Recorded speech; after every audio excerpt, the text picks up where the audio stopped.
보면 사두개인들이 예수님께 나와서 질문하는 장면입니다. 사두개인들은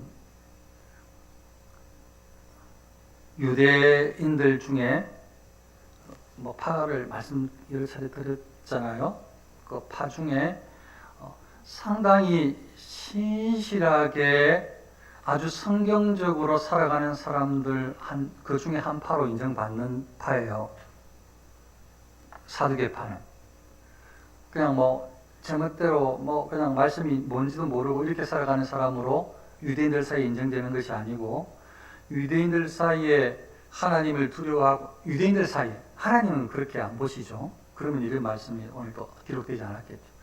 자기들 딴에 자기들 보는 시각으로 자기들 사이에서 하나님을 진실히 섬기고 하나님 말씀을 가까이 하고 늘 말씀에 순종하려고 애를 쓰는 사람들 중에 두 그룹이 있다면, 하나는 바리새파, 하나는 사두개파. 이 두 파는 적어도 아주 성경적으로 살아간다고. 그런데 뭔가 두 파 중에, 두 파 사이에 하나가 큰 차이가 있는데, 그게 뭔가 하면 이 부활, 사후세계에 대한 이 신념에 대해서 차이가 있어요. 그 부분에 차이가 있어요. 부활에 대하여서 사두개파는 믿지 않아요. 바리새파는 부활은 믿어요.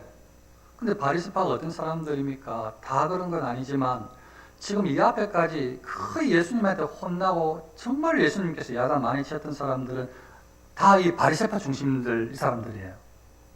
계속 바리새파 이야기 했었잖아요. 예수님께 굉장히 야단치고 화내셨을 땐 다 바리새파, 이 사람들 신앙들. 근데 사두개파도 해당되거든요. 근데 이제 오늘 이제 사두개파가 예수님께 나왔어요. 이 사람들은 부활을 믿지 않아요. 그런데 이 사람들이 예수님께 나와서 예수님께 어떤 질문을 하는가 하면, 부활 후에 어떻게 되겠습니까? 이 질문을 했거든요. 그러니까 처음부터 사실은 예수님을 그냥 농락하려고, 어떻게 험잡아 보려고, 예수님을 다른 사람들 앞에 초롱거리로 만들어 보고자 하는 아주 못된 생각을 가지고, 계획을 가지고 나왔던 사람이라 볼 수가 있어요. 자기들 안 믿으면서 믿는 것처럼 말을 하니까. 계속 이제 그런 관점을 말씀을 드리고 있잖아요. 하나님 앞에 정직함, 신실함이 너무 중요하다. 믿음이고 뭐든지 그거 정말 중요하다. 우리도 그렇다. 그렇게 계속 말씀을 드리고 있잖아요. 그 부분에서 이 바리새파, 사두개파는 실패했어요. 철저하게 사람들 앞에 이 위선적인 삶을 살아가는 데 성공한 사람들이, 사람들 앞에 존경받는 사람으로, 사람들 앞에 대단한 신앙인으로, 사람들 앞에 대단히 하나님을 잘 섬기는 사람으로. 그것도 필요한 면이 있긴 한데 그게 다는 아니거든. 우선적으로 계속 하나님 앞에 내가 하나님을 믿는가, 하나님께 인정을 받고 있는가, 하나님의 자녀인가, 이게 제일 중요하거든요. 거기에 이 사람들은 실패했다고 할 수가 있어요. 아무튼 사두개파는 어떤 사람들인가 하면, 방금 말씀드렸던 크게 한 중요한 쟁점은 이 부활은 없다 하는 사람들인데, 그래서 자주 사두개파, 바리새파가 싸우는데, 이 문제를 논쟁하고 싸우는데, 서로 막 자충우돌 하면서 막 찢고 뽑고 싸우는데, 막 논쟁하고 이런 것들 일부분에 대해서 그냥 절대 양보가 없는 사람들인데, 이 사람들이, 사두개파 사람들이 예수님께 나왔어요. 그런데 사두개파가 잘하는 것이 있어요. 성경에는 자세히 나와 있지 않지만 이렇게 찾아보니까 이 사람들이 우리가 굉장히 본받을 점이 많아요. 그러니까 성경적으로 성경에서 말하는 거 한 가지만 말한다고 해서 그 사람이 전부 하나님의 사람이다 이렇게 보면 안 돼요. 말하는 게 전부 다 옳아야 되죠. 근데 틀릴 수도, 틀리게 말할 수도 있잖아요. 그런 사람은 옳은 걸 말했을 때 틀린 것을 수정할 수 있는 여지가 있으면 괜찮아요. 틀리게 잘못할 수도 있죠. 잘못 말할 수도 있지. 그 신념에 잘못 사로잡힐 수도 있지. 그런데 진리가 들어왔을 때 진리 앞에서 이게 순복할 수 있어야 돼요. 거기에 항복을 해야 된다고요. 그게 하나님의 사람들이에요. 그러니까 이것도 맞는데 저거 맞는데, 그런 사람들 어때 인터넷 검색하다 보면 이 신천지 욕했는데 신천지 보니까 너무 성경적이다 이런 걸 올리는 사람도 있어요. 그래서 제가 성경적으로 맞더라는 거지. 그래서 말씀드리잖아요. 성경적으로 맞을 수 있다고. 우리보다 더 잘 맞게 말할 수 있다고. 그런데 진리 앞에서 거짓된 것, 틀린 것을 수정하느냐, 바꾸느냐, 마음을 고쳐먹느냐, 회개하느냐, 이게 차이가 하나님의 이 자녀냐 아니냐 차이가 될 수 있어요. 사두개파는 우리가 본받을 점이 있는데, 너무 멋진 모습인데, 그런데 이게 거기에도 약간 주의할 점이 있는데, 사두개파의 생각이 옳은가 봐요. 사두개파는 뭐가 틀린지 옳은지 판단해 보세요. 하나님은 창조주, 심판주시다. 하나님은 모든 만물을 창조하셨고 심판하시는 심판주시다. 하나님은 창조하신 것을 하나님의 뜻대로 이끄시는 섭리하시는 하나님이시다. 사실은 맞는 말이에요. 하나님은 창조주, 심판주시고 하나님께서 뜻하시는 대로 이끄시는 섭리하시는 하나님이시다. 그래서 하나님은 온 세상의 사람들을 심판주시니까 심판하시는데, 하나님께서는 창조주시고 하나님께서 심판주시는 심판은 칭찬과 처벌, 상급과 벌이 있다. 그걸 이제 믿는데, 이 사람들은 어디에서 생각을 하는가 하면, 하나님께서 창조하신 세계, 이 시대 안에, 이 세계 안에서 하나님께서는 심판, 즉 하나님께서 처벌하시고 칭찬, 상급을 주신다, 복을 주신다, 이렇게 믿는 거예요. 하나님께서 창조하신 이 세계, 여기 안에서 살아있을 동안에, 여기 안에서 하나님께서 그 사람에 대해서 모든 부분을 섭리하시고 창조하시고 심판 주신 하나님이 보셨다가 심판하신다. 즉 처벌하신다. 혹은 칭찬, 혹은 상급을 복 주신다. 여기 안에서 복과 저주가 다 주어진다. 그래서 이 땅을 사는 게 너무 중요한데, 아주 잘 살아야 되는데 어떻게 살아야 되느냐. 하나님의 백성들은 거룩하게 정직하게 살아야 한다. 심판받기 때문에 이 땅에서 뭐가 틀리는지 고를 수 있으면 너무 다행이에요. 뭐가 틀렸다, 잘못됐다. 맞는 말이 있어요. 굉장히 맞는 말. 이렇게 제발 좀 살아. 우리도 한번 다짐해봤으면 좋겠어요. 이 땅에서 한번 거룩하게 살고 싶다. 이 땅에서 정직하게 한번 살아봐야 되겠다. 이런 거 한번 우리 마음속에 좀 다짐해보면 좋겠어요. 그런데 이 사람들은 그걸 한다니까. 사두개파는. 그런데 이 사람들은 또 하나님께서 섭리하신다. 이것도 한번 고백하면 하나님은 섭리하신 하나님이십니다. 눈동자처럼 지키시고 모든 것이 하나님의 뜻 가운데 있습니다. 이렇게 좀 고백을 좀 한번 해봤으면 좋겠어요. 그런데 이 사람들은 고백을 하고 있어요. 그렇게 살아가는 양식이 그 사람들은 그래요. 그래서 주의하는 거죠. 심판주 하나님 앞에 우리는 숨을 수가 없다. 그래서 하나님께서는 이 세상 안에서 벌 주시고 상급을 주신다. 그래서 똑바로 살아야 된다. 이런 관점인 거예요. 그러니까 맞는 면도 있고 뭔가 조금 부족한 게 있죠. 그 부족한 게 사실은 굉장히 위험한 거예요. 그게 왜 이렇게 생각을 하는가 하면 죽음 후에 산다는 부활이 없기 때문에. 이게 끝이에요. 그래서 이 사람들은 사람이 살다가 심판받고 칭찬받고 다 누리다가 죽으면 짐승과 같이 사라진다. 짐승들은, 동물은 하나님께 창조하셨을 때에 혼을 주셨어요. 혼과 이 육체를 주셨죠. 그래서 이 짐승들도 사고하고 자기들끼리 언어도 소통도 하고 이동도 하고 때로 모이기도 하고 다 해요. 그래서 공격도 하고 방어도 하고 다 한다고요. 혼을 주셨어. 그런데 사람에게는 하나님의 형상대로 영혼을 주셨어요. 영적인 존재로. 달라요. 그러니까 사람이 죽어서 짐승들하고 똑같이 사라진다. 아무것도 없이 그냥 무가 된다라고 생각하면 하나님 말씀을 부인하는 거죠. 그런데 사두개파는 그런 관점이 있다니까요. 부활을 안 믿는다니까요. 이 땅에서 하나님께 역사하시고 심판하시니까 이 땅을 잘 살아야 된다니까요. 최선을 다해서. 그것도 맞는 면이 있다고 말씀을 드렸잖아요. 그러니까 지금 이렇게 살아가는 사람이 사두개파인데 예수님께 와서 하는 질문이 예수님, 선생님, 모세가 일렀을 때, 성경은 얼마나 잘 아는데. 그 성경 구절을 딱 언급하는 거 아니에요? 모세가 사람이 만일 자식이 없이 죽으면 그 동생이 그 아내에게 장가들어 형을 위하여 상속자를 세울지니라 하였습니다. 이게 이제 그 유산 상속 기업을 계속 이루도록 하기 위해서 하나님께서 이 구약에 하신 말씀에 해당되긴 해요. 왜냐하면 그 자녀가 예를 들자면 가나안 땅에서 상속한 그 땅은 자녀가 쭉 받을 수 있도록 그렇게 말씀을 하셨잖아요. 그러면 나중에 뭐 자녀가 없으면 그러면 이제 기업물을 그 기업을 묻는 사람이 그 가까운 친족 중에 있단 말이에요. 이제 그런 개념이죠. 그래서 그걸 이렇게 질문하는 거죠. 형이 있는데 아들을 낳고 죽었으면 상관이 없는데 그냥 죽었어. 그래서 아들을 낳아야 되기 때문에 율법대로 지키기 위해서 동생하고 형수가 다시 결혼을 했죠. 근데 아들을 못 낳고 또 둘째 형도 또 죽어버렸네.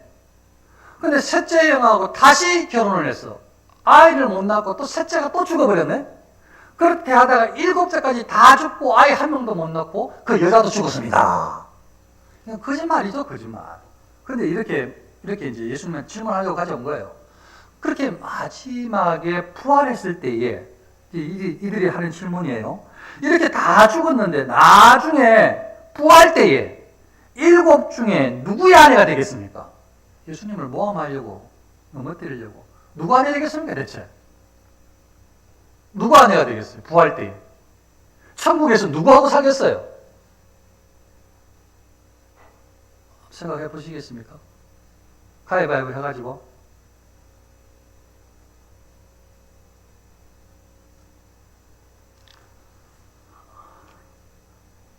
앞으로 하나님의 말씀이라고 들려지는 부분들을 계속 받아들여서 그게 잘못된 혹은 잘못 오해했던 부분들을 계속 수정하는 작업이 우리 일생 동안 해야 될 작업입니다. 근데 이들에게 지금 예수님께서 뭐라고 말씀하시는가 하면 너희가 성경도 하나님의 능력도 알지 못하는 거로 오해하였도다. 너희는 성경도 모른다는 거예요. 오해했다는 거예요. 성경도 모른다. 그리고 하나님의 능력, 하나님께서 어떤 분이신지 말로는 심판주 하나님이라고 그렇게 믿는 듯 하면서 살았는데 하나님의 능력이 사실 이제 부활에 대한 말씀을 하시는 거죠. 하나님은 부활을 시키시는 분이신데 그걸 지금 능력을 모른다. 그래서 부활 없다 하는 거 아니에요. 어쨌든 간에 부활 없다 하니 예수님은 딱 깨뚫어보고 아시니까 하나님의 능력도 알지 못하는 거로 오해했다. 부활 때에는 장가도 아니가고 시집도 아니가고 하늘에 있는 천사들과 같으니라. 이 땅에서 이 땅을 살아온 태어나서 자라서 교육받고 경험한 우리들은 이런 사고체계에서 천국을 상상할 수 있어요. 그 뭐 여러 가지 자유롭게 상상할 수 있죠. 그래서 천국을 집을 짓고 초가산과 아름다운 집 상상할 수 있죠. 그런데 이제 알려주시면 여기에 좀 잘못됐다 그러면 바꾸면 돼요. 안 바꾸려고 하는 게 문제죠. 그런데 여기에 이제 문제는 우리의 어떤 오해도 이 땅을 살다가 천국에 가면 누구하고 부부 생활 할 거냐 이 말이죠. 지금 질문이 그거 아니에요. 누구하고 부부 생활 할 거냐. 그러면 계속 천국 가서 계속 같이 붙어 살겠어요? 천국 가는 거는 좋은데 서로를 안 보고 싶은 거 또 있을 거 아니에요. 이거 대체 어떻게 해야 되냐 이 말이죠. 그러니까 오해했다는 거예요. 이 땅을 살아가는 데에 양식대로 살다가 여기에 익숙해져서 이런 개념으로 하늘나라를 상상을 하는 거예요. 하늘나라를 이런 개념으로 상상을 하는 거예요. 하나님께서는 아주 자세하게 알려주시지 않았어요. 우리는 여기에 속해 있으니까. 그 나중에 가서 누리면 돼. 그래도 우리에게 조금씩 계시록이나 이런 말씀들을 통해서 우리에게 이렇게 바람직하게 기대할 수 있도록 알려주실 말씀들이 있어요. 그런 것들로 추측하면 돼요. 사실 정확하게 아닐지는 몰라도 비슷하게나마 희미하게나마 그렇게 기대하면 돼요. 그렇게 가서 확인하면 되는 거니까. 일단 우리는 이 땅을 살고 있으니. 그런데 거기서 알려주시는 그런 것들을 통해서 잘 분석을 할 수 있으면 좋은데 여기에 있는 개념을 가지고 저기에 계속 갔다가 또 저기에 아니야 여기가 너무 행복해 여기가 천국이야. 그래도 여기가 나의 자녀, 나의 부모님, 나의 형제, 나의 연인이 있는 곳, 이곳이 최고야. 나는 천국은 안 가도 상관이 없어. 이곳이 좋아. 돈만 있다면, 이곳에 내가 정말 안정적으로 가정만 있다면, 아니면 내가 원하는 것만 있다면 이곳이 나는 영원토록 살고 싶은 곳이야. 이렇게 생각을 하게 되거든요. 왜냐하면 우리가 경험한 게 이게 다라서 그래요. 그래서 천국에서 누려보지도 않고 천국을 그냥 미리 지어진다. 그게 희미하게 보이는 부분에 대해서 경험을 아직 안 해봤으니까 거기에서 그냥 미리 예단을 해버려요. 그래서 거기보다 여기가 더 나을 거라고.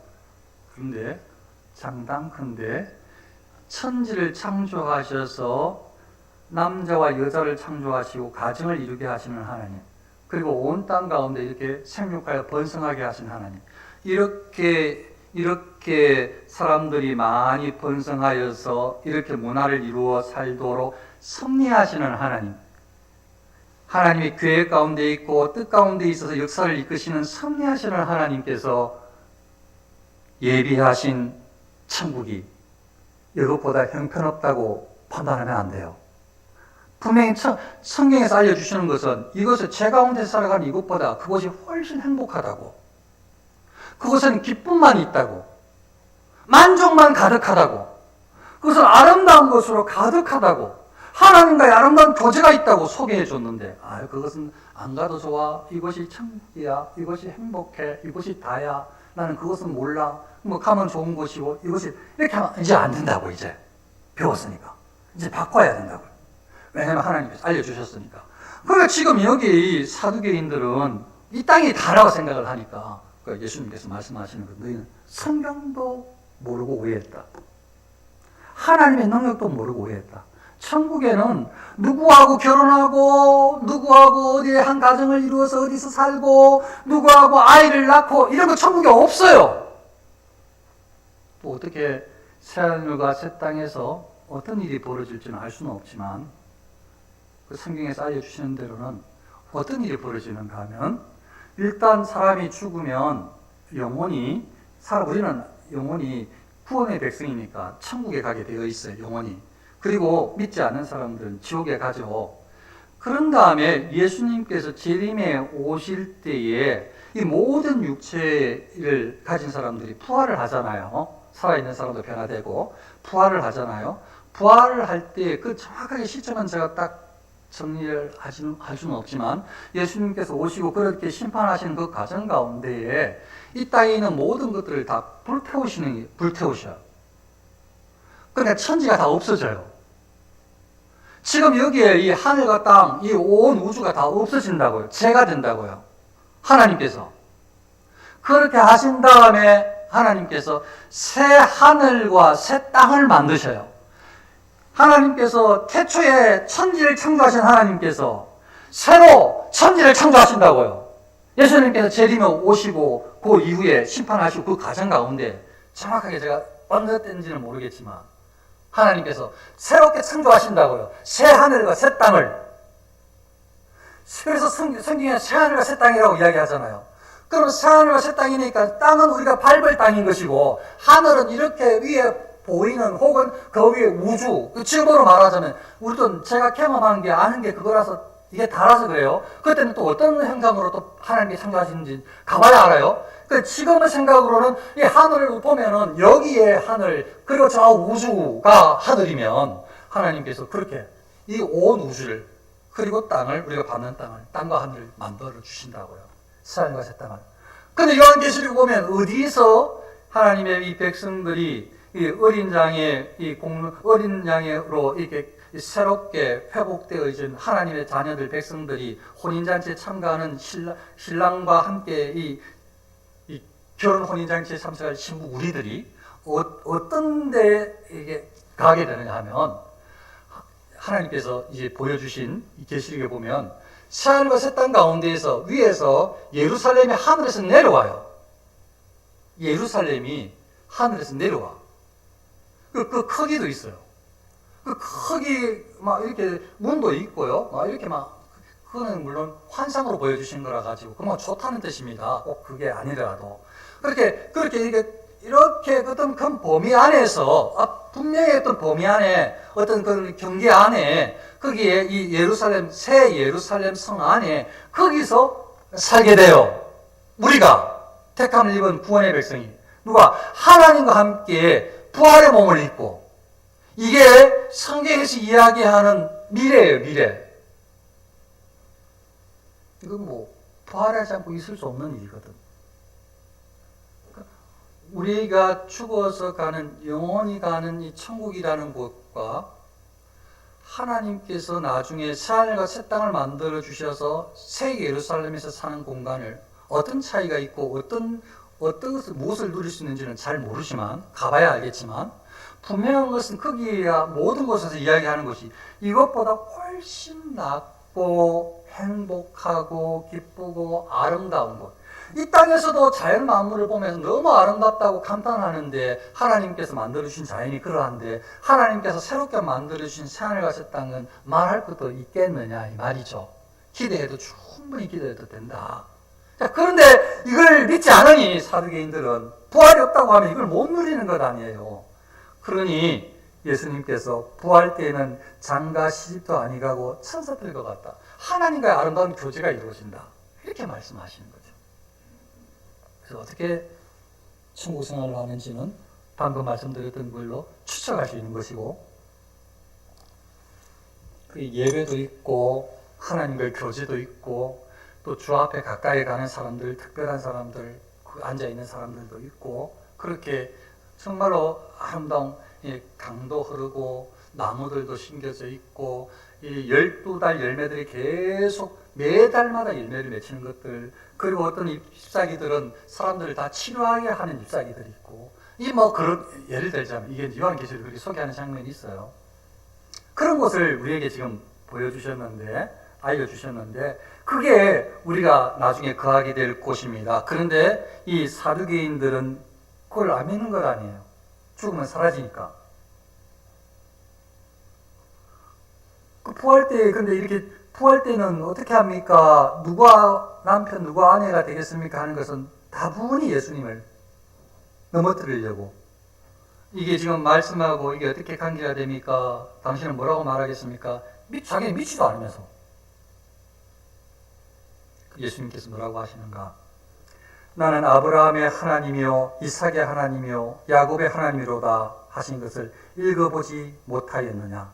하나님은 죽은 자의 하나님이 아니요 살아있는 자의 하나님이시니라. 이걸 여러 가지 해석을 할 수 있지만 오늘은 이렇게 드리고 싶어요. 이 말씀은 어떤 말씀인가? 아브라함의 하나님이다, 이삭의 하나님이다, 야곱의 하나님이다 이렇게 말씀하신 것은, 하나님은 항상 아브라함의 하나님이야. 하나님은 항상 이삭의 하나님이에요. 하나님은 항상 야곱의 하나님이지. 왜냐하면 아브라함은 안 죽었으니까. 죽었으면 천국에 있으니까. 예수님을 영접하는 순간 죽는 것이 아니라 영생을 누리니까. 하나님의 자녀가 되는 사람들은 영생을 소유한 사람들이니까 죽는 게 아니에요.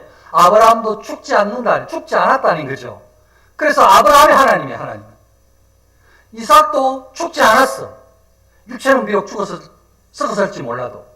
그래서 하나님은 살아있는 이삭의 하나님이야. 야곱은 육체는 썩어살지 몰라도 야곱은 죽지 않았어. 영생을 누리고 있거든요. 그래서 하나님은 야곱의 영원한 하나님이야.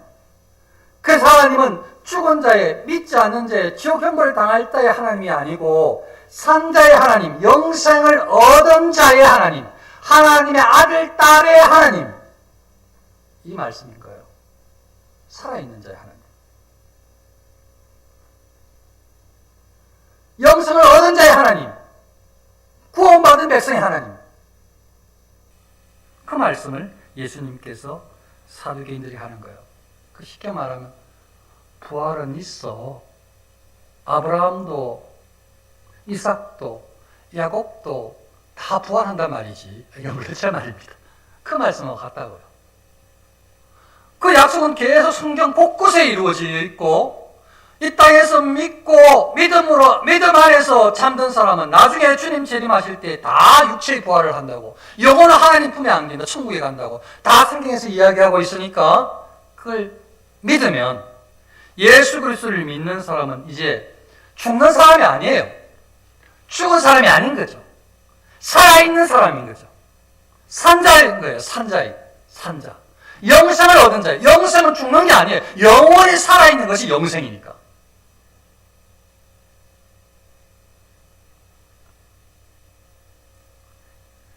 영생을 혹시나 받았는지 확신이 안 서면 영생을 달라고, 예수 그리스도가 구주심을 믿게 해달라고, 믿는 사람이 영생을 얻었다고 했으니 그럼 영생을 얻은 줄 아시고, 영생을 얻은 사람에게는 이런 일이 일어난다고 하니까 천국에 대해서 이해하시고 부활에 대해서 기대하시고, 이제 우리는 죽는 사람이 아니다, 죽지 않는다, 육체가 썩을 일만 있을 뿐이지 예수님 오시기 전까지 죽는다는 말, 그런 믿음으로 확신 가운데 저와 여러분들이 살아갈 수 있으시길 축원합니다. 하나님은 살아있는 저와 여러분들의 아버지십니다. 하나님이십니다. 신앙생활을 말씀을 왜곡하지 않는, 들려주는 말씀은 그대로 받아들이는, 그리고 부족한 우리의 모습은 계속 수정하고 회개하고 뉘우치고 나아가는 그런 신실함으로 저와 여러분들이 이 땅에서 신앙생활을 잘할 수 있으시기를 축원합니다. 기도하겠습니다. 아버지 하나님, 저희에게